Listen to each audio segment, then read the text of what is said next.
The first time I met my boyfriend's childhood best friend, she proudly introduced herself as the ultimate socialite fraud investigator. Throughout the entire dinner, she couldn't stop lecturing me. Women really shouldn't overdress. If Declan hadn't explicitly told me you were his girlfriend, I would have definitely grouped you with all those fake rich girls I've exposed online. My boyfriend Declan eagerly nodded along. You really do dress a bit too flashy. You should listen to Sloane and tone it down. I couldn't even be bothered to argue with them. I made an excuse to go to the restroom, but right outside the door, I overheard Sloane delivering her expert appraisal of me. Declan, just look at how that woman walks and talks. She's obviously been through one of those gold digger training camps. She only approached you for your money. Think about it. A Patek Philippe watch, a limited edition Hermes Birkin, and a multi-million-dollar sports car? How could a regular doctor ever afford that? My blood boiled, and I finally reached the end of my patience. I turned around, pulled out my phone, and called my father, the richest billionaire in New York. Dad, wire me $10 million.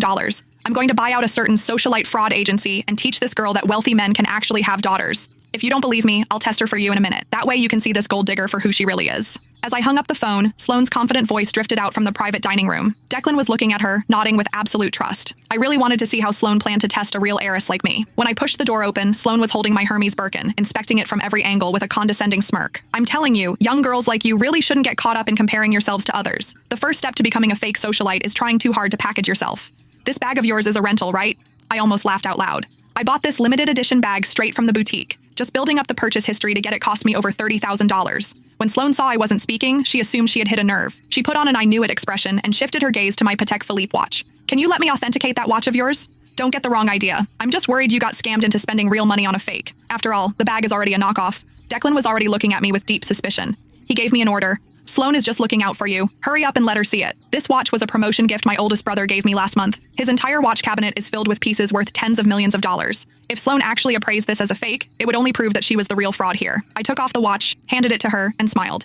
Sure, this watch is a highly limited edition, so make sure you don't mess up your appraisal.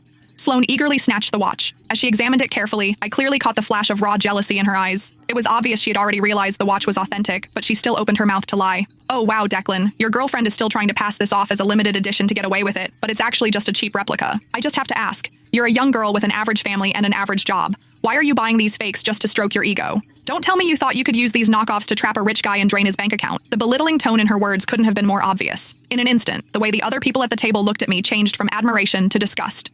Declan glared at me with sheer contempt, his voice dripping with disgust. How can you be so vain? And to think I actually believed you were different from other women. It